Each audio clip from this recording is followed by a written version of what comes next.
Pokemon Champions was a game that was supposed to change Pokemon forever. This was going to be the advent of a new era of VGC. Instead, the game was kind of mid. Let's talk about it.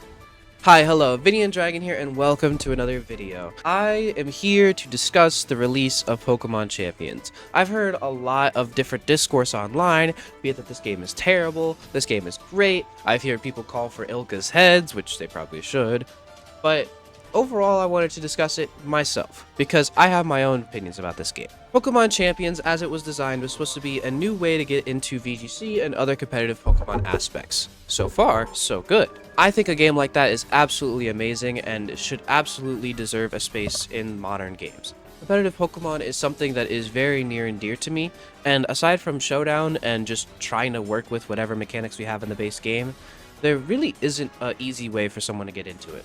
Enter Champions, which was supposed to be the fix for all of these problems. Now, let's discuss what the new player experience looks like for a game like Pokemon Champions. So far, so good. You buy it and get it on your Switch. It's free to play, 100%. There's a little starter pack that helps you get started. It's about $10. Pretty generous. Now, you boot up the game. Already, you immediately notice some of the good things about the game. Visually, it actually looks pretty fine. Nothing is apparently super bad, it's not super glitchy. It runs at 30 FPS, which I've seen people complain about, but overall, these sort of things are fine. The main gameplay loop of Champions is recruiting Pokemon from the recruitment center and then battling them in the ranked battles. The recruitment system is good. Basically, every 24 hours, you get a Pokemon pretty much for free. The list of Pokemon is pretty much just the entire list of Pokemon in the game. And you can choose to either get them permanently or get them on a 7-day trial period. I mean, as you can see, pretty much every Pokemon in the game is here. Recruiting them also makes them about half done, I would say. I think that most of these recruited sets are fine, but obviously you're going to need to change them if you want to succeed at a high level. Overall, it's fine. There's also a way to collect Pokemon from Pokemon Home, free of charge too. So that's pretty good if you're already an established Pokemon player. Overall, this is a good thing. Next is the training aspect, where you could change Pokemon sets with VP. So for example, I have a shiny Azumarill here that I transferred from Pokemon Home. Has absolutely no competitive usage whatsoever, even has a minus attack nature.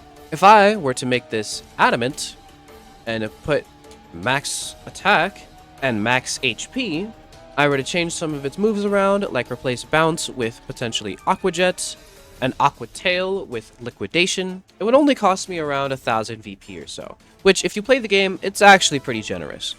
And boom, now I've turned one of my Pokemon from Pokemon Home into a fully meta-relevant contender.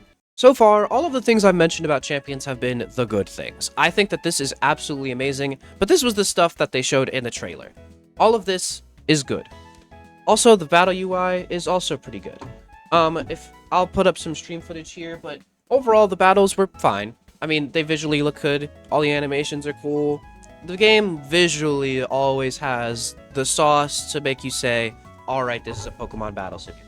Next is the shop, where we immediately notice some problems. The premium shop is pretty much an affront to God. $10 battle pass pretty much every single month.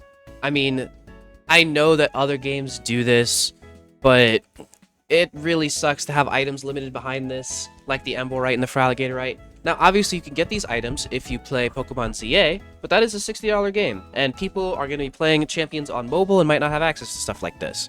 Next is the membership, and this is really bad. $50 a month when experienced Pokemon players are already paying for Pokemon Home and Nintendo Switch Online? That's just horrible. Overall, though, I don't actually think you need any of the things in the membership. I would highly recommend not buying this. This seems like an actual scam. However, the Frontier shop is a lot better. You could buy damn near every single item in the game or every single Megastone in the game for around 2000 VP, which, like I said, is pretty generous. It's about the same cost to make a Pokemon. Some of the Megastones are hidden behind tutorials and stuff. All the tutorials are pretty easy and can be done through spamming A. Also, you could buy a ton of drip accessories and stuff like that with VP.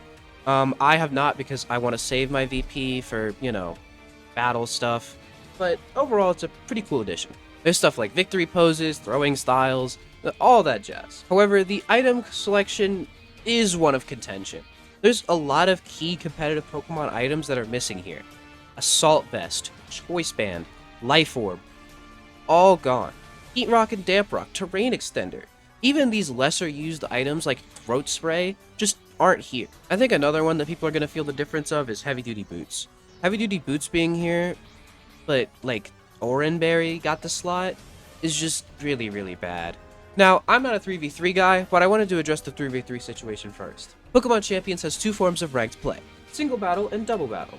Now, if I were to click on single battle, you'd immediately check the rules and say, huh, that's weird. Why is Pokemon Champions ranked 3v3? And with a 20-minute time limit. Well, okay, that's just ladder. That's fine. And for what it's worth, by the way, double battle is completely fine. This is just standard VGC rule set stuff. Okay, that's weird, 3v3 battles, but I wanted to play draft battles with my friends. Let's go to a private battle real quick, you know what I'm saying, make a room, and we have two rule sets to pick from. There is no custom rule set for Pokemon Champions. Why? Who knows? Cannot make a custom rule set for Pokemon Champion. Granted, you wouldn't really need to for doubles, but I think it would be nice to have the option. But singles, really? You know that 6v6 is incredibly popular, and you're just denying anyone who likes to play 6v6 from your game. To me, I think that's an intentional choice, and an intentional choice that was made very, very foolishly. Now, of course, they may add this rule set later down the line, but rule sets fluctuate around every month, which means that for the first 30 days of your game being out, you're essentially telling every singles player that they just don't play the game. The box aspect is actually pretty chill. I'm not super against it. 80 Pokemon just is not enough for me to complain about. I've seen a lot of people complain about it, so I figured I'd mention it, but overall I think it's fine. I think that people who want more space absolutely deserve it, and you're gonna have to keep your Pokemon at Pokemon Home if you want to do that, which sucks, but it is what it is. I think that the 80 space thing is fine. Combined with all of the other problems, though, I can understand how this could rub some people the wrong way. Now, overall, all of this doesn't matter, right? All of this doesn't matter if the game itself is fun. You cut all these things away, but frankly, I would just be okay with it if I myself could find fun in the game. I mean, it's about as fun as standard competitive Pokemon battling, which you could access via a myriad of other games.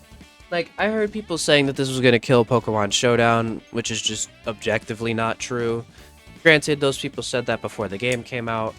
However, I just wanted to address the fact that Pokemon Showdown is a website, and it was never going to be outclassed. Pokemon Showdown will always outclass any game with monetary mechanics trying to replace it. However, deep in my bones, I just feel a bit miffed because I feel like all of these small problems could have been potential just game design choices, but all of them combined together with the game's cool monetary choices means that all of the sleek designs and actually pretty rewarding VP system, the ease of training, and the Pokemon Home compatibility all just sort of goes thrown in the toilet when you realize that this game, at the end of the day, is made by Ilka, and they intentionally made this game partially bad. Thankfully, a lot of the things I've listed could be solved with patches. A patch to potentially make custom rules for your private battle rooms. Patches to add more items to the game or add more Pokemon, which obviously are going to come. Stuff like that is how you make these games better. But a game being playable on day one is super important. And I think the game is just kind of fine.